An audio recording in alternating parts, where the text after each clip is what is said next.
aujourd'hui je vous retrouve pour une nouvelle vidéo book haul. Alors oui, ça fait énormément de temps que je n'ai pas fait de vidéo, mais c'est tout simplement parce que c'était l'été, la fin des études, enfin bref, il s'est passé beaucoup de choses, mais du coup j'ai reçu pas mal de livres, ça c'est plutôt pas mal, et j'en ai acheté aussi quand même, faut pas oublier.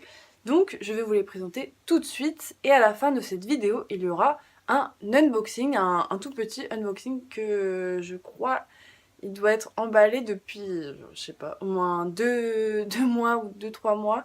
Donc j'ai très hâte de l'ouvrir, même si je sais ce que c'est déjà. On commence tout de suite avec une réception. Il s'agit du préquel de la trilogie Endgame de James Frey aux éditions Gallimard. Donc c'est un très gros pavé. Pour le coup, ce n'est pas un poche parce que j'ai les deux premiers en poche et le troisième en grand format.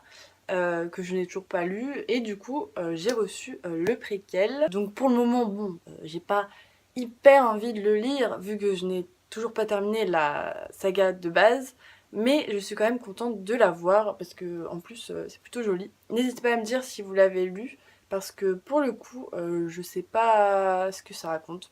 Peut-être que ça doit être avec d'autres personnages, ou peut-être que ça va être l'information des personnages avant, enfin bref. Deuxième réception, il s'agit de Max plus Becca, ou Becca, je ne sais pas le dire, de Shannon Lee Alexander, donc qui est, je pense, la suite de Charlie plus Charlotte, aux éditions Pocket Jeunesse. Je n'ai toujours pas lu Charlie plus Charlotte, et d'ailleurs je ne l'ai pas, donc j'espère que c'est pas vraiment la suite, j'espère que c'est plutôt avec d'autres personnages, d'ailleurs, enfin, c'est une rousse, enfin, donc elle est trop belle, j'adore. Enfin bref, j'ai quand même super hâte. Autre réception, il s'agit de Shades of Magic de V.E. Schwab, un peu compliqué à dire. Donc le tome 1 aux éditions Lumen. C'est un gros pavé également, et ce n'est que le tome 1. J'avais beaucoup entendu parler de celui-ci, même s'il est assez récent. Du coup, je ne sais pas du tout de quoi ça parle. Enfin bon, je pense que ça parle de magie, de monde parallèle, ou je ne sais pas. Ça a l'air plutôt bien, mais encore une fois, ça n'est pas dans mes priorités lecture. Encore de la romance, donc après 10 milli, que je n'ai toujours pas lu non plus, voici My Dilemma Is You, donc le tome 1 de Christina Schippery, paru aux éditions Pocket Jeunesse. Donc pour le coup, c'est de la romance pure, je pense. Celui-là, il n'est pas dans mes priorités absolues, mais il est quand même plutôt bien positionné dans ma pile à lire.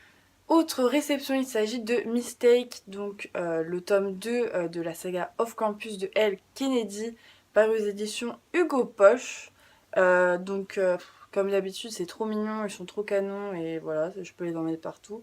Donc c'est parfait. J'avais beaucoup apprécié le 1 en fait, The Deal, parce que l'histoire me parlait beaucoup. Là, du coup, j'ai pas lu le résumé, parce que comme je sais que j'aime l'écriture de l'auteur, de toute façon, voilà, et que c'est de la romance, de la new romance même, ça ne peut que me plaire normalement. Après, peut-être que j'aurai de préférence pour l'un des 4 romans de la saga, mais on verra. Et enfin, il y a les 2 romans que j'ai achetés. Donc il s'agit des tomes 2 et 3.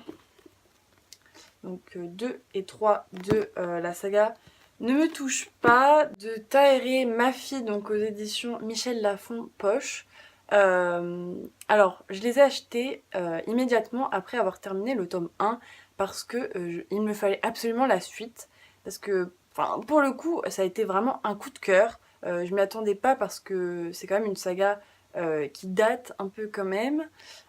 Et ça n'a pas forcément été une grande réussite, on va dire, donc j'avais pas forcément hâte de le commencer.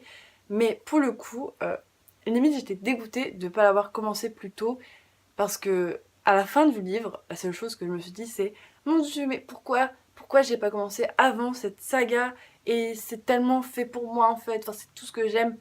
Après, je dis pas, il y a des trucs qui vont pas, et d'ailleurs je l'expliquerai dans ma prochaine vidéo, mes lectures, mais il fallait absolument que j'achète les 2 suivants, voilà, tout simplement. Alors pour terminer cette vidéo, en fait, j'avais fait un unboxing donc de La Mémoire de Babel, le tome 3 de la passe miroir, voilà, de la passe miroir de Christelle Dabos aux éditions Gallimard Jeunesse, sauf que ça n'a pas enregistré, et forcément c'est un peu compliqué de le refaire, enfin je vais pas faire un fake.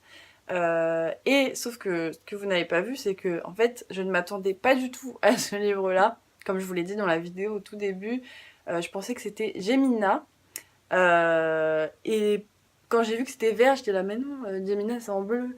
Enfin bref, du coup j'étais un peu surprise. J'ai lu que le tome 1 en poche et j'ai pas encore lu le tome 2 et d'ailleurs je ne l'ai pas. D'ailleurs, enfin, je sais pas que je suis dégoûtée, mais je voulais l'acheter en poche en fait. Je voulais attendre les sorties poche comme d'habitude parce que là même je le tiens mais il pèse lourd. En plus le tome 1 ça avait pas vraiment été un coup de cœur, enfin j'avais pas trop saisi le truc. J'étais pas forcément rentrée dedans à fond. Mais bon, vu que je l'ai, je vais acheter le tome 2 et puis on verra ce que ça donne. Voilà, et bien c'est tout pour aujourd'hui. J'espère que cette vidéo book haul vous aura plu. Apparemment, elle est pas super longue, donc ça c'est plutôt cool. Dites-moi en commentaire si vous avez lu l'un des bouquins ou si je me suis trompée dans une explication ou que je vais lire dans le désordre des livres. Enfin, dites-le moi. Dites-moi aussi ce que vous avez acheté, ce que vous avez reçu cet été. Et puis sinon, je vais vous souhaiter de très belles lectures, une très bonne rentrée si c'est pas déjà fait, normalement non. Je ne crois pas. Et puis je vous fais de gros bisous.